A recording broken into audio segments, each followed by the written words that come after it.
Just talk about that. How's it going? All right. Thank you guys for sticking around. I know it's late. I know it's the end. Yeah. But thank you guys for being here. It's awesome. It might be easier to grab this one handhold because apparently you got to keep it a little bit closer to your, so they can hear you. I don't want to break anything. So I've been known to break things before. I'm not going to do Perfect. it. So how this is going to work, guys? We're going to have I'm going to talk with Dean for a little bit. So False. Yes. Sorry. I'm Fair sorry. enough. I'm not playing right. I'm not playing right. Yeah. But once I'm done, we're going to have plenty of time for your guys' questions because I know that's why you're really here. We're going to have a microphone right over there, so you guys will be able to queue up. I'll let you know when to start, and we'll go from there. All right? How about a big round of applause for Kirk doing it all weekend? Well done, sir. Thank you. Thank you. I appreciate that. How about that hair, too? Look at that hair. That is some serious windblown hair. So, I mean, I think we should start towards the beginning, which... Okay, I was born in Mount Clemens, Michigan. No, not that beginning. All right, Michiganders. Well, there you go. That's If my we group wanna right there. start- If we want to go Yes. that far back, I mean... I didn't know how far back. I was just going to say that the first thing I remember you from, and the first kind of big thing that I think you were associated with was probably Beverly Hills 90210. Ah, yes. Well, how many people were alive when that first one was on? Okay, all right. That's a pretty good number. All right.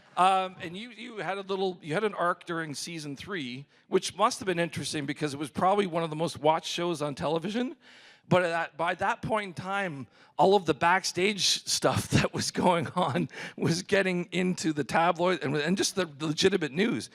What was it like on that? What was it like on that? Like going into that show, and what was it like working on that in that type of atmosphere? Well, fortunately, I had already grown up within the industry. So my father's a film director, writer, producer. So I grew up around kids like Sean Penn, Chris Penn, Rob Lowe, Charlie Sheen, Emilio Estevez, all those guys. So I'd seen them as I went to college. Those guys rose to fame. My dad actually directed a bunch of them in a film called Young Guns, and he produced that as well. It's a good film. Yeah.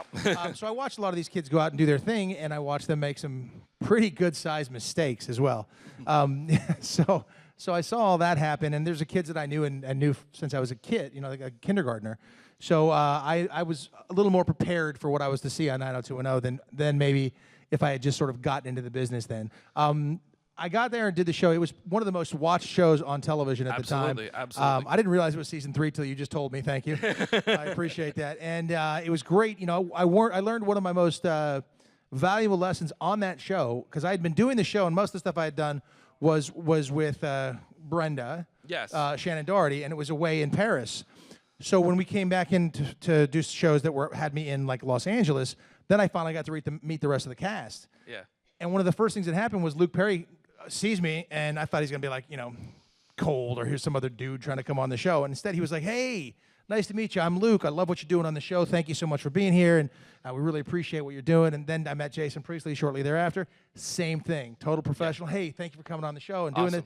So I use that every single time I'm on any show, or if it's my show or in Lois and Clark or anything, someone comes to guest star on your show, they make your show better, and it's a wonderful thing. So I thank them for being on the show, and it's a really valuable lesson, something that I continue to this day. The reality of the fact, as you say, just a simple thank you or that pat on the back in Hollywood is something that is grossly underappreciated from a lot of people. It doesn't happen that often either. That's a part of it. Unfortunately, it doesn't.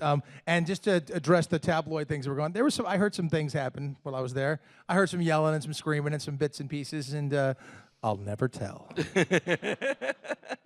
But that happens on a show, and I'll say this for young actors getting famous at a young age, it's a difficult thing to handle. You look at what happens to a lot of the social media stars and people now, it sort of takes over your life and becomes a thing, and it's not real. One of the things my dad, first of all, when I said I was going to be an actor, he said 3 very, very, very smart words. He said, don't do it. And as any kid knows, you don't listen to your parents, right? Okay. So I didn't listen to him, and I went and did it. But what he didn't want me to do was be involved, in the scrutiny that comes with being on screen, and the middle of all that, the lack of anonymity, and you lose that. And today, that just exists for everybody. If you have an Instagram account or a Twitter account or something like that, you lose that anonymity. And I have to watch it very carefully with my son, who's almost 18, and what he's been going through. And I imagine it's even worse with a daughter. But, being famous and young can lead to, all sorts of issues and all kinds of problems. If you read that good press, oh, so-and-so is the most sexy person in the world, or this, and you start to believe it, suddenly you get taken down by the press, and it's just very painful. So a lot of those guys didn't have anything to fall back on, or didn't have a support system in place, and so that can be very painful for young actors. Absolutely, and nowadays, obviously, the word famous means something completely different than it did before. Truth. So shortly after that, you do get the call for Lois and Clark, and I gotta wonder, because basically you're the first person stepping into the shadow that Christopher Reeve has left for that character. And oh, what a shadow. Exactly. Yeah. Like, did you at any point in time just almost walk away and be like, no, you know what I mean? Were you intimidated by the role? Because Lord knows I would have been. No. I never walked away from it and never was intimidated by it because of what it was. Cool. Now, my Superman was Christopher Reeve. I still think he's the greatest Superman of all time. When I think of Superman, my head goes to Christopher Reeve. And, when I had the chance to go and read for the role, it was different. It was already about Clark. Yeah. And Superman was the disguise that he used to do these things, but Clark was the character, and they had made it that way. So I didn't feel listen, no offense to Christopher Reeve, I loved his Superman, but the bumbling Clark Kent thing was too much for me. I know what they were doing, I get the whole story, but I preferred it to be more of the George Reeves version of Clark Kent, where he's a regular guy, and a guy you go, okay, he's pretty cool. I'm sure everybody remembers the fateful pinball scene in Superman 2, and you're like, yeah. What was the pinball scene? When he got beat up in the diner when he lost his powers and then went back to show. Yeah, by what's the guy, the fish guy? What was his name?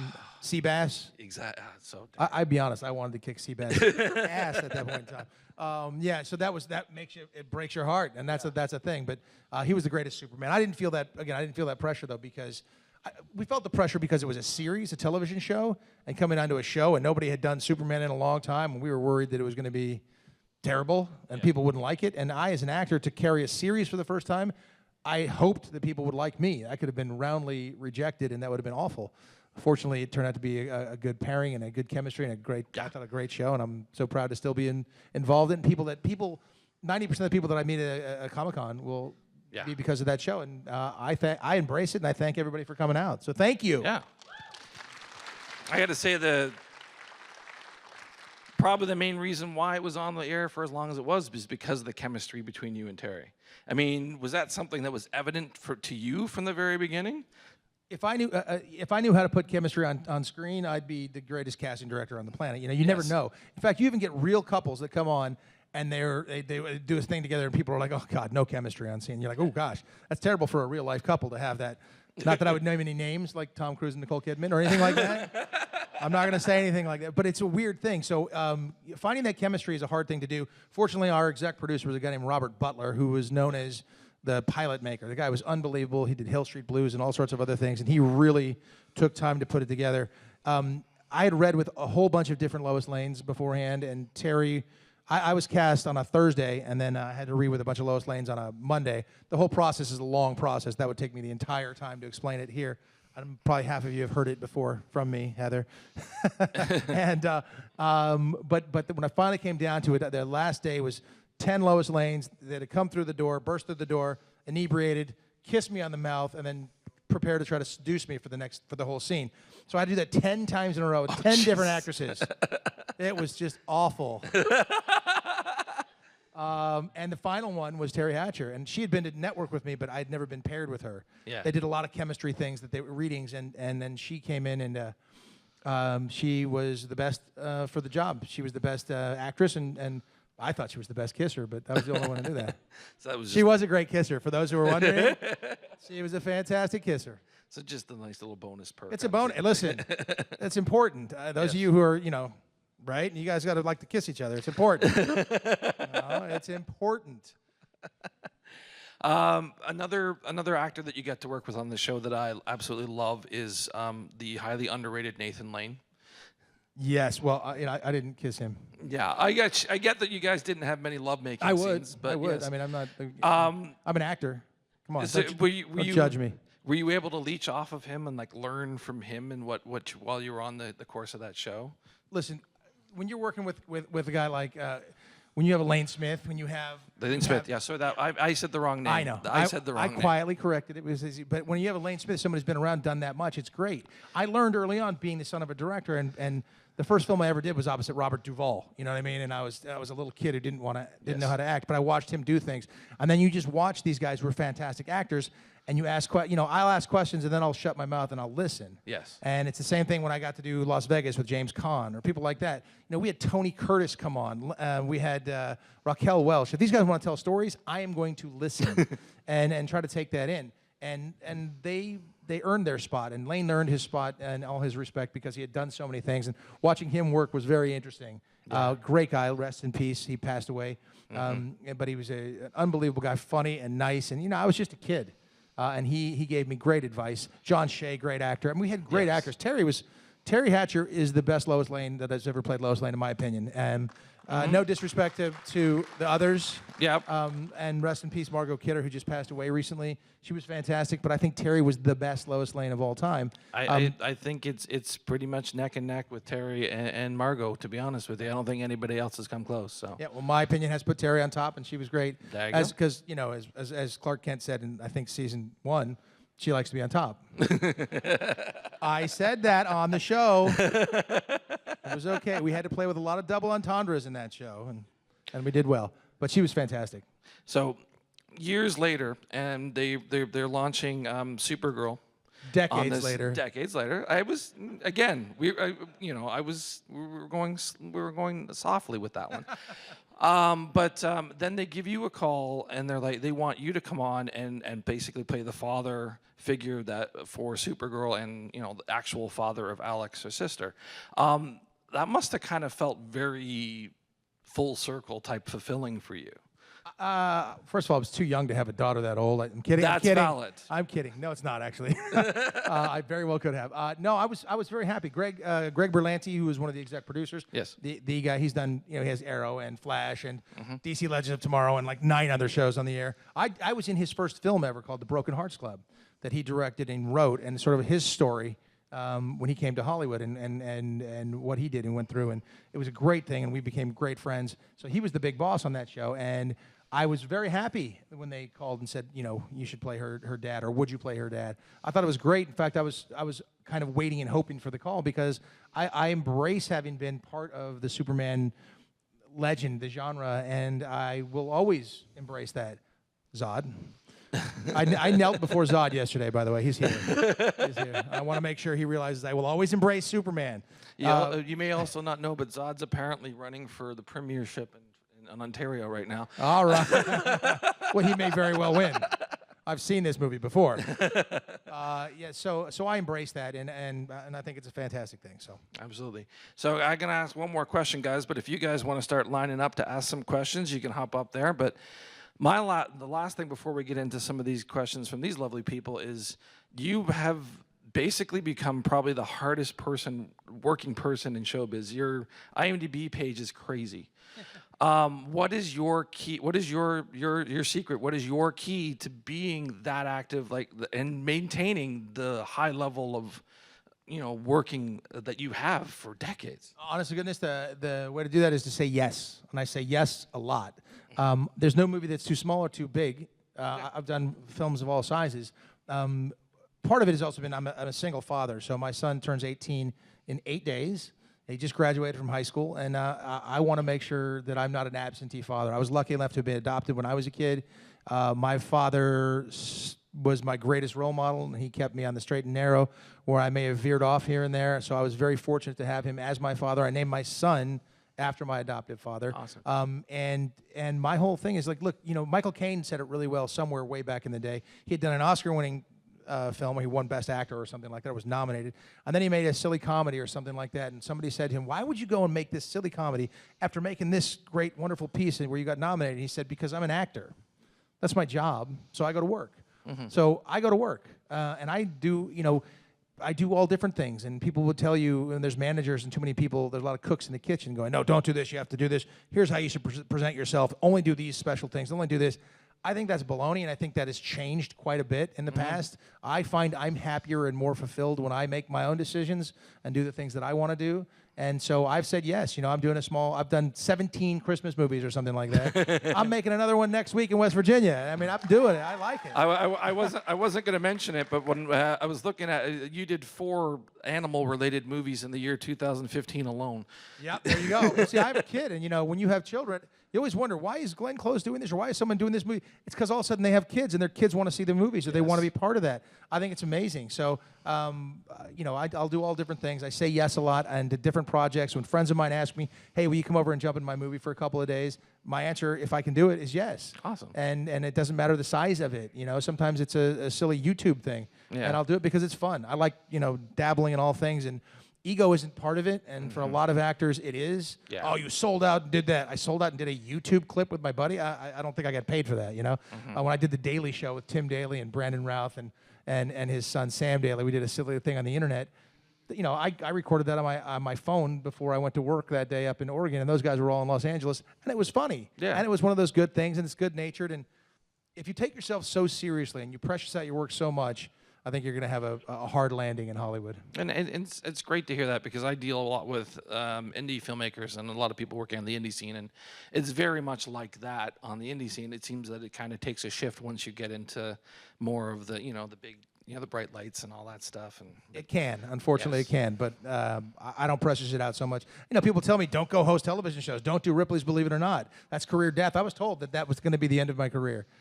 I was like, no, I want to make this show. I think it'd be fun, and my company made that show. Cool. I was told, don't go co-host shows like the Today Show or Fox News or anything like that. I do that because I like it, and if people don't like it, okay, I'm sorry, but I'm out there, and I'll do it in a heartbeat. If you're getting paid to do something you like, them, why the hell aren't Even you if doing you're it? not getting paid, if you like to do it, because I'm not getting paid for some of those. I'll tell you that right now. I'm quite certain about that. All right, so let's go to our first audience question. Do you have any special attachment to this area because didn't you try out for the Buffalo Bills? As a matter of fact, sir, I did, yes. I have a very special attachment to this area because 30 years ago, 1988, I graduated college, and then I had a chance to sign on with the Buffalo Bills. I was a free safety. Mark Kelso was the incumbent free safety and had a lot of head injuries, and it was a great scheme. I fit into the scheme perfectly, and I just set a couple of NCAA records that still hold. I said it. For interceptions. And so they gave me a shot. I felt really comfortable in the system. I felt like I was going to make it, but I got injured early on. You missed all the Super Bowl years. I missed my rookie year. I was a rookie with Thurman Thomas, and and he was my locker mate. He wore 34. I wore number 36, so he was right next to me. So he obviously had a pretty good career, Hall of Famer, maybe the greatest running back of all time, may have been. I had a shot for that team, and I really felt like I fit. So if I hadn't got injured, I would like to have made it. We lost our AFC Championship that year, and the next 4 years were Super Bowl years. I learned a valuable lesson years later, though, which was a sports reporter asked me, do you think, had you played and been there, do you think you could have changed, the Bills' fortunes? And I say, any athlete, any athlete wants to believe that they could have done something. I'd like to believe I was lined up in the wrong area, the ball bounced my way, and I could have changed their fortune and maybe won a Super Bowl. That would have been great. Of course, what was the headline? Cain says he could have changed Buffalo's fortunes. I was like, no, I didn't say that. I said, I wish I could have. So that would have been a great time. I'm actually going to Buffalo tonight. Jim Kelly, who's a friend of mine, obviously was my quarterback, has been through some tough cancer things in the last few years, has a golf gala and a whole thing that I'm headed down for tonight. So I'll spend the next couple days in Buffalo. I love Niagara Falls. Right when they signed me at Buffalo, after they signed me to be a Buffalo Bill, they took me up here to Niagara Falls, and I was like, are you going to sign me and then push me over the edge of the falls? What's going on? But it's a gorgeous area. I've been back here with my son, Niagara on the Lake, and we've done the powerboat thing, and it's beautiful up here. I got a speeding ticket up there. Drive slowly, 5 kilometers over, and it wasn't very forgiving at all. But it's beautiful up here, and so yeah, I do have a special attachment. Thank you, and heal quickly. He broke his wrist. I didn't do it. Hi, Dean. How are you, sir? So I just talked to you a little while ago. I'm from Buffalo, New York, and I just want to reiterate, to pretty much everyone here, very few celebrities have the personality like you do. I go to a lot of cons, and the name that keeps popping up repeatedly is Dean Cain, because just your personality, your friendliness, with the audience and people that come and meet you is fantastic. So, well, I appreciate that. Thank you. That's a really nice thing to hear. My mom would be very happy because she would hope she raised a respectful son. And I appreciate that, though. But, I realize the reason that I can get jobs and do things is because I get fan support. And I really appreciate that from all of you. So thank you very much. And thanks for coming out. I do have a two-part question, though. Yes, sir. So really quick, being from Buffalo, I know you lived there probably for a little while. Duff. Well, my first question is, where are you going to get your wings? My second question is, because I know you're doing Jim Kelly's, you know, I've been with Kelly living in Buffalo all my life. What charity do you participate in that you value, that comes most to your heart? Well, I work with tons of different charities because so many things affect your life. My father's a cancer survivor, so I do a lot of things for cancer. I'm a staunch advocate for kids, tremendously so. I'm a big supporter of law enforcement and military personnel, first responders. So I do a lot for cancer research. I do lots for kids. I do lots for military and law enforcement. In fact, so much so that I'm joining the police force in St. Anthony's, Idaho, as a reserve police officer on a task force working with kids and bully prevention and anti-suicide and things on the internet. So I'm going to be a reserve officer in about 2 weeks there. So I try and volunteer to all those kinds of causes and lend my time whenever I can to causes like Jim Kelly's. You know, whatever I can do to help and bring awareness to certain things. There's so many things out there that don't have either the funding or the visibility, and so anytime you can add to that, you know, and I'm fortunate enough to be able to do that, I try and do so. But the truth is, you could do it 24 hours a day, 7 days a week, and not get through everything. So you kind of have to pick and choose. But you know, so I guess the short answer is anything with cancer, anything with kids, anything with law enforcement or first responders or military. And wings? Where are you going? They're going to bring them to me. Thank you. Where do you think I should go? People go to Duff's. Duff's. It is. See, right there. The brawl is happening right here. Thank you. Hi, I'm a big fan of Ripley's Believe It or Not. All right. See, they told me not to do that show. We wouldn't even be having this conversation. Do you have any fun stories from working on there? I have so many fun stories. With so much so, one of the things is one of the things we couldn't do on the show was show anything of a sexual nature. We used to get tapes that we could have done a whole other show on that. But I was started up. Oh yeah, we were gonna do like the Too Hot for TV version. We really were. I'm not kidding. The medical miracles were unbelievable on that show. I always loved the cartoons or the little things in the comics in the newspaper back when people used to read newspapers. I thought that was pretty cool. I loved the historical artifacts. You know, I told somebody earlier today. You know, when John Wilkes Booth assassinated Abraham Lincoln in Ford's Theater. He did it with a Derringer, jumped out of the box, landed, and dropped his backup Derringer out of his pocket, and it says J. Wilkes Booth on it, and I held that in my hand. So things like that were unbelievable. But there's nothing more unbelievable than just people and what they do, and we had some strange and unusual folks on that show, many of whom I could spend 3 days telling you those stories. But it was great. Half of our shows probably came from India because there's some odd things going on over there. There's so many people and there's so much going on, and you know, poverty and things like that certainly unfortunately plays a part in that. But I could go on for days. That stuff. I mean, it was a great show. I wish it were still on the air. I enjoyed doing it. We had a great laugh out of it and got a little educated sometimes too. Thank you. Thank you. Hi, Dean. Hello, Natalie. Question for you. I actually got to watch you when you were on a British series called The Jump. Yes. And congratulations for coming in second place. I thought you were phenomenal. Second place is just the first loser. Ricky Bobby taught me that. No. What was I'm your sorry. experience on that? I absolutely love doing that show. They call it the most dangerous show on television. It really isn't that dangerous. It's dangerous if you're not a skier. Well, I was a skier, so I was one of 4 people who didn't go to the hospital. The other 14 went to the hospital. There were a lot of broken bones, broken ankles, knee injuries, shoulder injuries. It was tough, but most everybody who got injured wasn't a skier. The 3 top skiers, and then a super athlete who stepped in late and ended up beating me by 6 inches on a ski jump. That far. It was just under 20 feet, but it was amazing. I did things that really challenged me, worked hard, had a blast, met some great people. That show was a lot of fun, but they did one more season after that, and then they had to finally stop because they were getting a lot of insurance claims for injured athletes, and I guess, you know, that made the money run dry, and that was it. But I really enjoyed that, and I have a home in Europe, so I'm there quite a bit, so it's nice, and my son and I are going to travel out there again in July, so I enjoyed it out there. It was a great time. I would do it again. Good. A quick 2-parter. What was your favorite season of Lois and Clark? Holy smokes. Well, I was hoping it was going to be the 5th season, but we ended up not shooting the 5th season.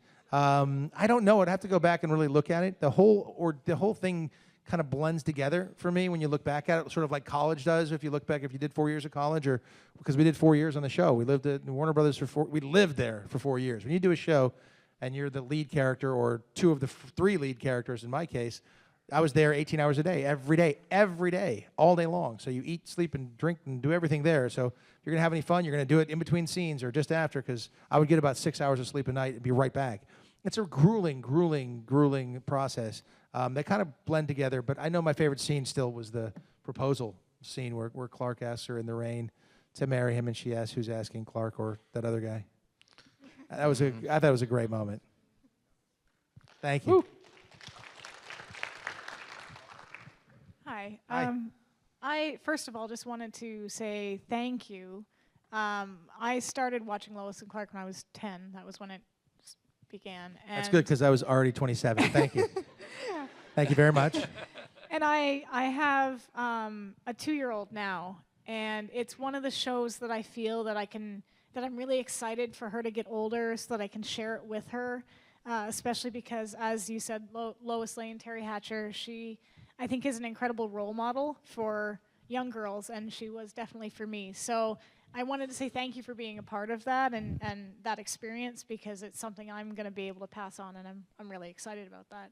That's awesome. And I love to hear that. The most gratifying thing as someone who put that much of my life and that much of my time into a show like that, because you do that. You live it. When we're shooting the show, you never get a chance to have any fan interactions. There weren't Comic Cons that didn't exist. I hate to say it, but the internet barely existed. And yeah, it was that long. I know. It was a long time ago.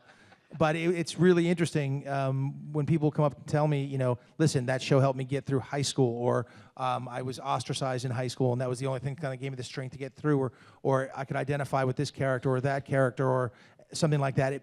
It was wonderful to hear that, because having a kid who just got through high school and watching the things that he goes through, oh my gosh, you see it every day. So I see it, yeah. Every day. I've been showing the episodes to my students. They love you for that, I hope. Well, and I've got the Supergirl in, right? So I'm like, oh, you like Supergirl? You should totally watch, Like, why is Supergirl's dad playing Superman? Yeah, they Stop asked it. that question, and I had to explain it to Eddie. But that's wonderful, though. I love to hear that, and I'm hoping we can get it on Netflix. So, because my son doesn't watch television, he flips on Netflix and just starts looking through series. He doesn't care when the series was made. If it looks interesting, he'll watch it. And reboot is another thing. And if we can get a reboot going, I'd love to. I think it'd be a great way to sort of reintroduce the show is to do maybe 6 or 10 episodes. 25 years later, they're still married. I'd like it to be a happy universe. You know, unlike the Zack Snyder universe where everything's dark. Happy, they got a couple kids, they have some weird superpowers, stuff is haywire, maybe she's the mayor, some cool, fun stuff, and I think it'd be really interesting. That does seem to be the nature du jour right now, TV. I mean, Murphy Brown's coming back next year, for crying out loud. And I was a kid when that was, I'm kidding. No, I think it's great. I'm sorry, there was another question. Yeah, no, that's awesome. The actual question I had, funnily enough, is actually about one of the other films that you've done, Future Sport, with Wesley Snipes, which I found as, I was kind of combing through things that you had done after, watching Lois and Clark, and I really enjoyed it when I was younger. And I liked the concept of solving political disagreements with sporting events. And I wonder, with all the problems going around today, do you think that could be a valid method for solving political, like if you put, just the North Koreans and the Americans and make them play football, could we fix? Hey, I think we're gonna win that one. So yeah, let's do that. I think it's a great concept, but obviously it doesn't work in real life. It'd be a fantastic concept if we could do that. War's horrible. I've been to war. I've seen it up close and personal. It's disgusting and horrible and awful, and way too many innocents are caught in between. And soldiers are professionals, and they do what they're told, and they're really fighting, for somebody else. And it turns out when people get in war, they're fighting for the man next to them or for a cause. Usually, it's freedom. Certainly, I like to believe it's freedom. And the soldiers and the folks that I know in the United States and Canadian and elsewhere, because I've met everybody in theater, has been for the cause of freedom and for the freedom for people who are oppressed or who couldn't protect themselves. A lot of these men and women who are serving in the armed forces are the sheepdogs, if you will, and they look out for the people who can't defend themselves. I wish it could happen that way. It never in the history of mankind has it happened that way, and never will it, unfortunately. But it's interesting, you know, I hear a lot of things. I'm a history major. I studied history in college. Me too. I love history. I've made a lot of documentaries lately. I'm in the midst of one now. I did a documentary on the Armenian genocide that was so well received that I just recently was in Armenia and was awarded the Order of Armenia from the president of Armenia for bringing awareness to the cause. It's pretty cool to do that stuff. I'm doing one now on the rise of anti-Semitism and the Holocaust denial throughout the world, which I think is really important. So it's nice to be able to do that as well. So when you have a voice and you have access to things and people to tell those stories. And as a history person, I find it fascinating. So Future Sport, a lot of fun, great, certainly fantasy. Wesley Snipes, unbelievable actor, great guy. I'm glad he got out of jail for tax evasion, all that stuff, and he's out. And he had fun with that in one of the Expendables movies. And great actor, great guy. That was a backdoor pilot. If that had worked, it may have gone into a series. We shot that in Vancouver. I loved it. It was one of the most fun times I ever had on a show. It was amazing because I really got to skateboard and do that sort of stuff. Although I wasn't doing the flips. That was Sluggo. That was Rob. But it was really a lot of fun, and I appreciate that. And unfortunately, wars and political differences can't be solved that way. But it's an interesting concept. And it's good. What do you teach now, by the way? I'm a history teacher. There you go. Yeah. All right. I've actually had 2 Syrian refugees in my class, so I've seen firsthand, what happens when. Yeah, I've been there. I've been in Syria. I've been with all those refugees. I've interviewed them myself. And the most interesting thing I found about interviewing the Syrian refugees from Aleppo specifically was they just want to go home. They weren't trying to go be refugees anywhere else. They just wanted to go home. Yeah, that's the thing that I've personally found interviewing them, and it's kind of interesting when you hear all the dialogue about refugees let people in, do this. They want to go home. They want to have law and order from where they were born and raised, and hopefully we'll find a way to do that. Thank you. You didn't think I was going to get that serious in here, huh? Clark, how are you, sir? That's a great outfit. Feeling swell, actually. Thanks for asking. Thank you very much. All right, well done. He's right back in the 50s. He's George Reeves all the way through. Actually, you and Christopher Reeve were childhood heroes of mine. Actually, it's wonderful when people are talking about Superman. The two names who are mentioned in the same breath are you and Reeve. And Well, I humbly thank you for that. Actually, it's one of the things I do is theater. And when you work with theater, you have people who are very vocal. And the biggest thing we've been talking about in the last little while is the rise of the Justice League and the DC cinematic universe. And the general consensus has been Superman isn't Superman anymore. And Clark isn't Clark. So I'm wondering what your opinion, if you've seen Man of Steel, you've seen Justice League, because everyone says the same thing.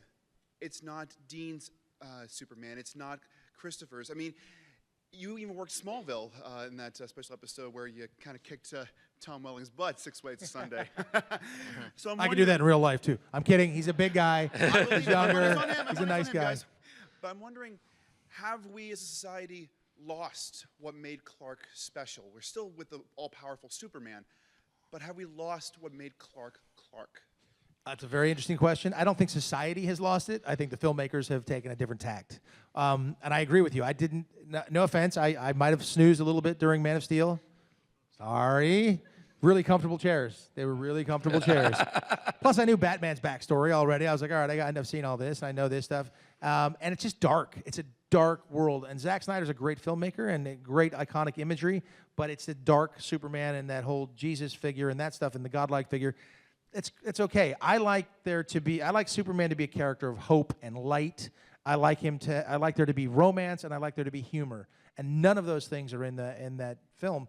You know, when they're fighting and I think it was Man of Steel, when he's throwing people through and blasting through buildings. I'm like, 1,000, 1,200 people dead. I'm like, Superman can't have that. He'd risk his life and give it for any of you, anybody. That's what he does. And so I'd like to see a return to that character. I understand what they're doing in great filmmaking. That's fine, but I would say that I just watched Justice League the other day on the plane, and I was underwhelmed, even with Gal Gadot. I mean, I'll watch her drink a cup of tea and enjoy it. So yeah, so I was like, all right. And I always called her Gal Gadot, but I heard her call herself Gal Gadot. Yeah. I'll call her whatever. I'll call Yeah, her whatever you she call her wants me whatever. to. Yeah, absolutely. Yes, ma'am. Yeah. But so I think it's just a choice the filmmakers have made. I'd like to see us get back to that character of hope and light and humor and romance. I think the thing that's also missing is whimsy. There was always a sense of What a good word, whimsy whimsy. about that character because he was so wholesome and because he was like the staunch defender Well, of that's what was his right. weakness. That's what you get. Superman's greatest weakness is his kindness, Yeah. and it never gets played upon in this version. You know. Thank you so much. Thank you, sir. Appreciate that. You're a good Clark. Speaking of kissers, these guys are because they're married. It's allowed in marriage It's allowed in marriage. Yes, that's what you get for being so tall. You have to and duck other down. things, but we won't get into that. There we go. There we go. Yeah, I am a little tall. Can I take this Yeah, or no? just underneath a little bit. There we go. You could raise the thing or There we take it go. off. There you go. Yeah, Let's do a whole stand-up set with Dean Cain. There we go. Do it. So Lois and Clark obviously ended very abruptly. Has anyone not seen the end of season 4, Lois and Clark? I don't want to spoil it for anybody. You haven't seen the end? Okay, I won't. Plug say your what earmuffs. Earmuffs. happens. Earmuffs. Well, they have a baby. A baby showed up, A baby showed up. Yeah. which never always mind. happens. It happens to all of us, right? Baby here. Oh, okay. So, do you know where the direction of season 5 would have been heading? Did the writers give you any insight into that, or? No. And I've heard things since. Maybe it was a Kryptonian royalty, and they were gonna, have raise the thing for a little while, and it was gonna raise, it was gonna age rapidly, and maybe they had a teenager on their heads in no times, and then maybe they'd come back and take it, and I'm speculating at this point in time, and then maybe Lois and Clark would be like, gee, it was awfully nice to raise that kid. Maybe we should figure it out, and maybe that would be the case. But we started using some weird devices in a few of the things, and like the frogs and the clones and things. Not my favorite stuff. I wanted them to get married, start having kids, and continue that same thing. But now you have new things to worry about, and they make up the rules for them having some kids and things like that, and the kids age rapidly and get some sort of superpowers. I'd still like to see that happen in a reboot. I'd love to see that happen. So I don't know where they were going. I can only speculate. And the reason we didn't do the 5th season is because we were picked up for season 5.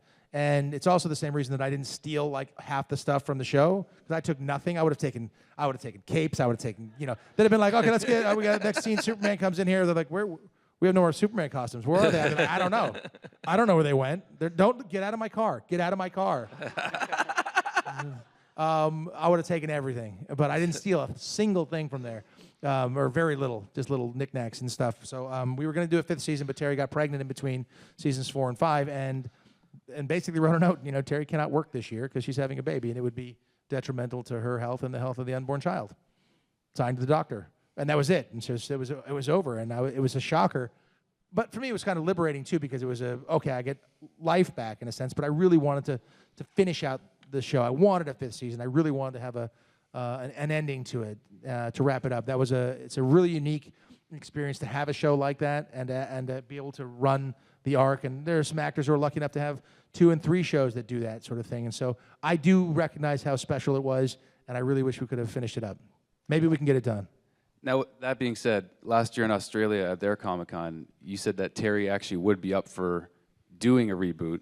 And I was just wondering, I don't know if you guys are on board. I'm pretty sure you would be, but here in Niagara Falls, is there anything we can do as fans, whether it's a petition or something, man, like social media petition, blow this thing up, and let's make it happen, because, you still look good for your age, man. I'm not going to say anything, but... I'll take it. I'll take it. I asked a little kid earlier. What can we do to help, man? Help us help you, man? Help! Let's- I'll tell you. That's straight. I know exactly. It's Jerry Maguire.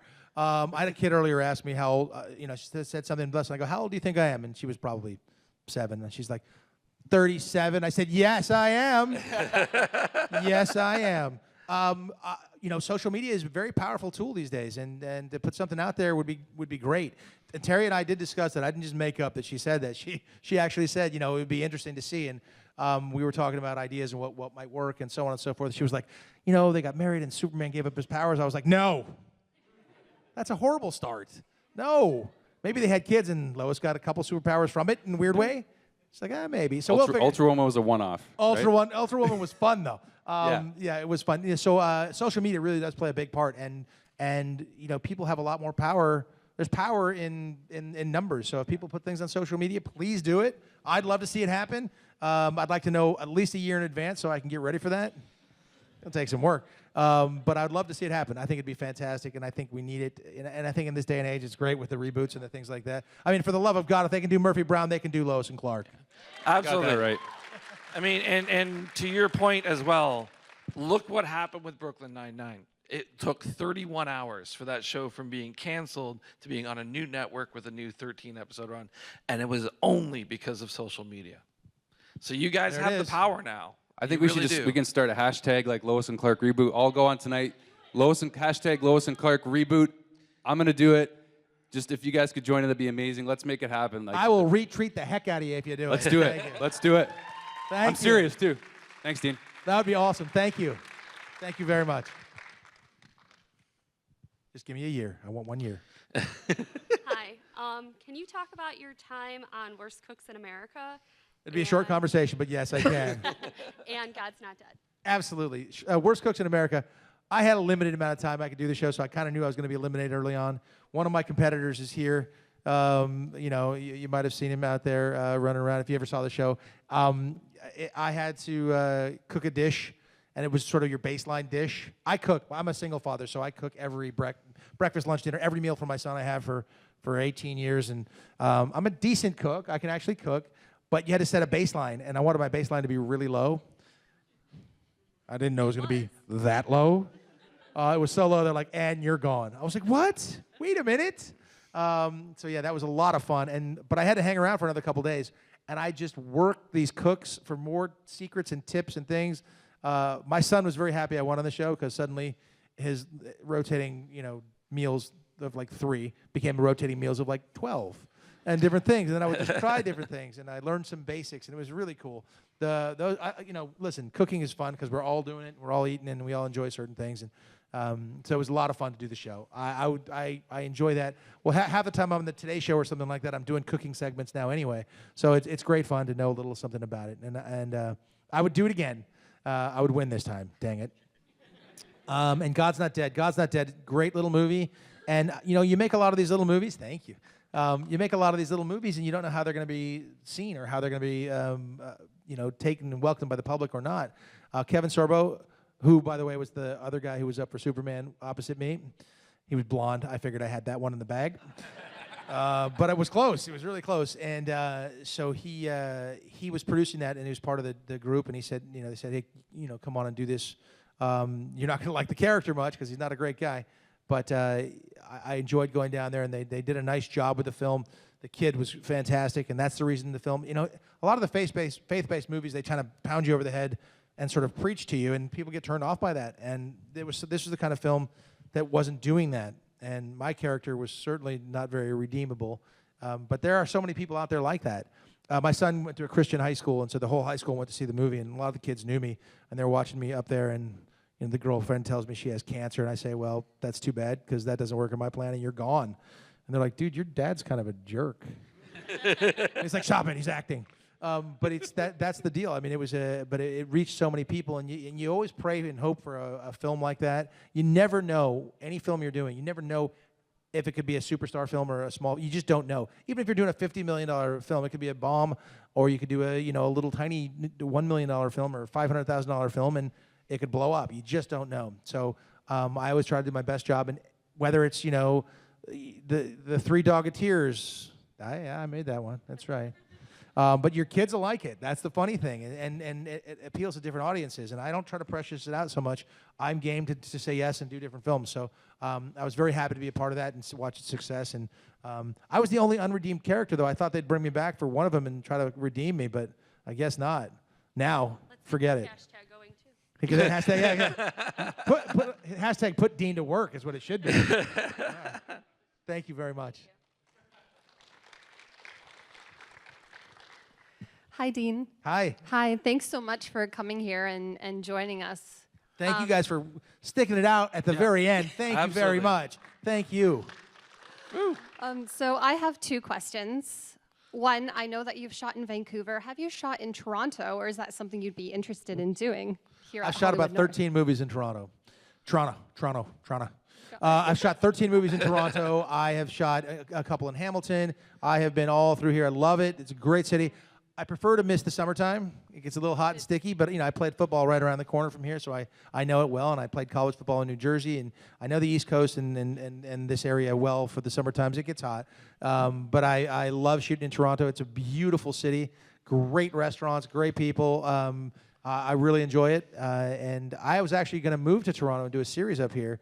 I also was going to shoot a series in Vancouver, but for various reasons, and being a father, I couldn't do that. So there's a couple of series that I turned down. But I was quite happy to have been living in either one of those cities, and I would certainly do it again. Do you have a project in mind? It's hashtag put Dean to work. Right? Hashtag put Dean to work, and very possibly Mr. Cain. And actually, my second question is, as an actress who for the past couple of years have been trying to navigate this crazy world, you were talking about learning from people who have been in the industry and just listening, and I'm here to listen. So if there's any advice, any sage advice that you would give a young actress, then I'm all ears. Well, I could talk to you for hours about the kind of advice. A couple of things that jump to mind is, one of them is you know as an actor when you think you've done something right? You think you've done this, and this is what your take is in the role, and this is it. You have to believe in that. And you have to believe in yourself. I mean, because there's a joke that goes on, how many actors does it take to play a role? The answer is 100. One actor to do it, 99 to say, oh, I could have done a better job than that. Yep. And that's true. I mean, because no matter what, you look at, who was supposed to be cast originally in the film Grease? Because it wasn't John Travolta and it wasn't Olivia Newton-John. It was Henry Winkler and Susan Day. Different movie? Yeah. Would be, absolutely. So you don't know. So every actor will bring something different to a role. And, you have to believe in what you do is right. Half the time you go, 99% of the time you go on an audition, the answer is going to be no. So you have to have a thick skin and not take it personally. It's really difficult. And acting, there's so much rejection in acting that it has to be a passion for you. You have to have a passion for it. And because you're going to get rejected all the time. And even when you've done it and you think you did a great job, someone's going to tell you suck. Oh, that was terrible. You're terrible. And if you let that affect you, it's a rough ride. So I would say have that thick skin. Don't worry about hearing no. Richard Dreyfuss said something, I believe, somewhere, and I'm going to quote him, but I never read the quote, but I'm going to quote him anyway, because I did this in my research papers, too. It was terrible. I'm going to quote him. Apparently he said, every time he didn't get a role, he thought that the people who made that choice were idiots. They screwed up because they should have cast him. And that's a good way to go about it. Yeah. And I encourage you to do that. And work hard, People are afraid of you work hard. Hard work pays off. It really does. There's nothing instantly gratifying about this. You hear about these overnight successes. Well, they've been working for 30 years at it, or 20 years, and suddenly they're an overnight success. So keep going, keep working hard, have a thick skin, and don't listen to the word no. Thank you so much. Thank you. Good luck. Because luck plays a part, too. Good luck. So it looks like we got just a couple more questions, which is good. We'll be wrapping up in a little bit, but we'll get to your questions, and then we'll start to wrap. Well, thank you so much for coming to Comic-Con. You really made some dreams come true, especially for my husband. It was a really big deal that you were here. He's a big guy. Yeah, he's a by big the way, guy. He's a big dude. But thank you. Yeah, thank you. And I just wanted to say that, like we've talked about Superman so much, the two of us, and we realized that he represents hope to a lot of people and the goodness in people and helping other people. And it's amazing to have that figure in the world. And I was just curious what Superman's brought to you and to your life, because, yeah. Well, it's one of those things, well, first of all, it's one of those nicknames or something you get called that I'll always accept. You walk on the street, hey, Superman. It's not like you go like, hey, idiot. Hey, Superman. I'm like, hey, how you doing? I'm happy to wave to that. It's also tough when you're playing a sport, though, because, it's like, who's going to check Superman? And like you're playing basketball and they block my shot. Eat that, Superman! You're not so super. I got to hear it. Like, Jaleel White has done it to me a lot, too, by the way. But then I'm like, do I bust out the Urkel? Do I do that? Do it. But, it's so funny because we'll do that to ourselves. But, Superman, to me, I mean, the character is more moral and good than I could ever be. It's wonderful to have played the role. Friends of mine joked that when I got the role, they were like, dude, you were already Superman. You deserve to play. That was very nice. Playing a role like that, it's great. I don't feel like I have to live up to his morals in real life because it just wouldn't happen. I certainly can't be Superman in that sense, but to play the character, have people identify it with me is an honor. It's humbling. It's silly, but it's great. But I'll embrace it till listen, if it's on my tombstone, I'm cool with that. You know what I mean? It's all right. There could be worse things on there, you know. And even if I'm not the person who, you know, who was all that stuff, at least I tried. Yeah. You know, so I will take that. Thank you so much. Thank you so much. Hey, I have to ask this one. You're the king of Christmas movies, and I just wanted to know, and I love watching them because it makes my heart feel warm. What's your favorite Christmas movie you've done? I like Christmas so much that even when I wrote 2 episodes of Lois and Clark, one of them was a Christmas episode. That's how much I like Christmas. Well, for me, what was so great about Christmas all the time, and to keep the religious aspect out of it, was really my favorite thing was my whole family was always together. Sometimes it was an utter disaster, by the way, as I'm sure it's been for a lot of your families. But when you get your entire family together, it's a really great thing, and you're all sort of under one roof or together in different areas, and you come together, and it's a time for togetherness and joy and love and compassion. And it's a great thing. Unfortunately, there's a lot of negative and emotional responses to Christmas because it's a time where you reflect, and a lot of those things happen. And so it's just such a great time and a great place to tell stories. My favorite is it Christmas movies that I've done or my favorite Christmas movies? Because my favorite Christmas movie of all time is It's a Wonderful Life. That movie, come on. Yes, that movie kills me. I introduced it to my son this year for the first time because I could never get him to watch a black and white movie before this. And I didn't know how he'd react. I kind of thought he'd be like, eh. He loved it. My brother jokes that I am George Bailey all the time because he specifically likes the part where George Bailey comes home and pulls the top off of the banister, pulls it off, and he's angry, and he said, "Why do we have to have so many kids?" So whenever my brother sees me getting really frustrated, he just busts it out. "Why do we have to have so many kids?" I'm like, "Stop it." Now, of course, my son does that to me. Well, He'll call me George Bailey or something like that. But that's my favorite Christmas movie of all time. As far as the ones I've been in, honest to goodness, I'd have to see a list because there's so freaking many. I'm going to make one next week, too, so that'll make 212 of them. A lot of things that I hear from people, a lot of people liked one called The Three Gifts, which was a Hallmark movie, and it was about these kids, and they were adopted. And as someone who's been adopted myself, it has a safe, wonderful, good place in my heart. So it's a pretty cool story. And then, it had these kids, and they wanted to be adopted, and that sets you up for a couple tears flowing anyway. I really enjoyed that. I can't think of any that jump in there, but maybe you can. You probably know better than me, I was Natalie. going to say, my favorite is the Broadcasting Christmas with Melissa Joan Hart. I thought just the banter between you and her was hysterical. That was great fun. Now, Melissa Joan Hart is an excellent actress, and when you do a show, well, she's done 30 shows. I mean, she's done so much. So working with her was an absolute dream because it was a piece of cake. I mean, she knew every little bit, where to stand, what to move, how to say this. She knew her lines, my lines. I knew mine, hers. We knew everything. It was just so easy to work with her. I would do that again in a second. And it's funny because, I do co-host the Today Show and a lot of other shows, and I do that. I play that character, and I see some of those people. I'm not going to name any of them who might be parts of the character that I played. No, I can't do that. But it's really fun. So that was a lot of fun. I really enjoyed shooting that because every day was just fun. And it's great fun. When work can be fun, it's outstanding, and it usually shows on film, too. Cool, thank you. Thank you. And to say, I was always partial to the Rankin and Bass specials when I grew up. Which one? The Rankin and Bass? I still love those. I still watch them every year.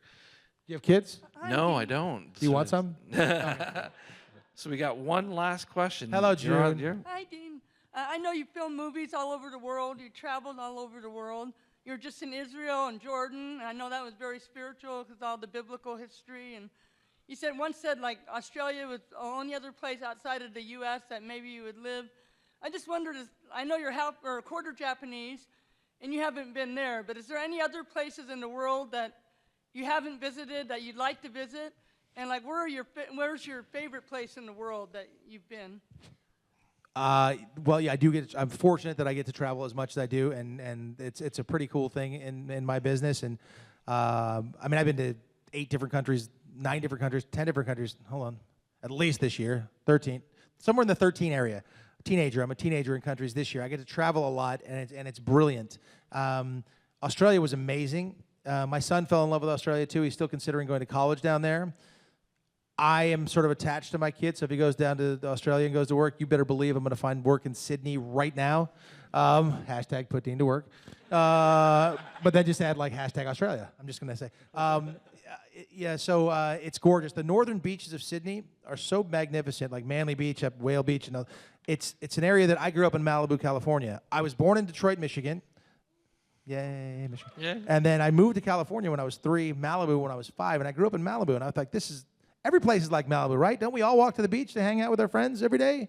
No? But I didn't realize that till I got to school in New Jersey, and I was playing football, and it was summertime, and I couldn't breathe.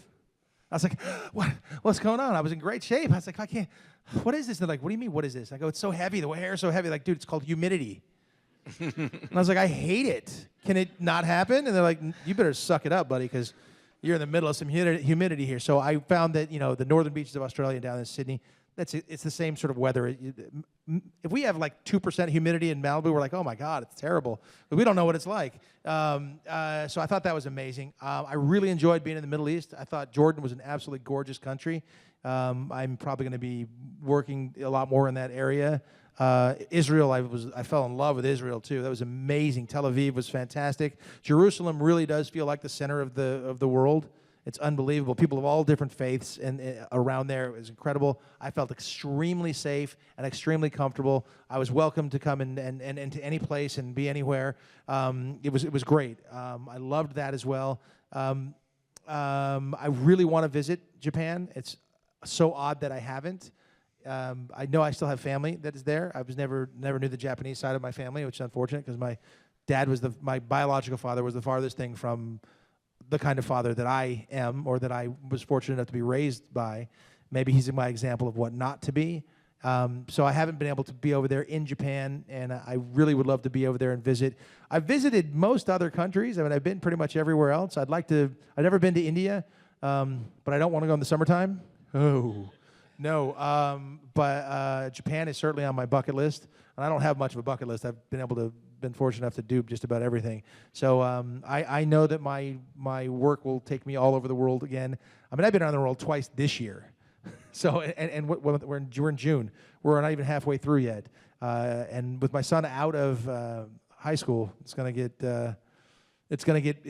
worse. There's gonna be more because he's taking a gap year and traveling with his old man. Yes. He's gonna. Not only do I not have to pay for college this year, but I get to have my best friend with me on all these trips. So that's pretty great. Mm-hmm. He really is, too. Thank you so much, June. Right. And thank you, guys. Yes. I know we're running short on time. Thank you, guys, for being here. Thanks for talking to me all weekend. Thanks for showing up. And a few of you guys I've known from a couple other places as well. I did not Instagram you. We talked about that. Was that you that was the Instagram? Was it you? It said, yeah. I did not send you that on Instagram, but now I will. No, but it's, and Doc, Zach, pleasure to meet you guys, and very nice to see you guys. The man from the UK back there, the large man who's the husband of the. Most of you guys have had a chance to speak with, and I appreciate you guys. And it's been wonderful, and thank you all for being out here and listening to my stories and asking great questions and taking pictures and stuff. And you guys are the reason that we get to do what we do. So thank you so much. Yeah, absolutely. Thank you guys for coming out. Thank you, Dean. That was a lot of fun. I think. Thank you guys for coming for the whole weekend. It's been great. Thank you all. I think that's probably the perfect way to finish it off, and we'll see you all next year. Cheers. Thank you for watching the Convention Junkies coverage of the 2018 Niagara Falls Comic Con. Please like, comment and subscribe to see more, and let us know below what you think of this video. If you would like to help us with future projects, please visit our Patreon page.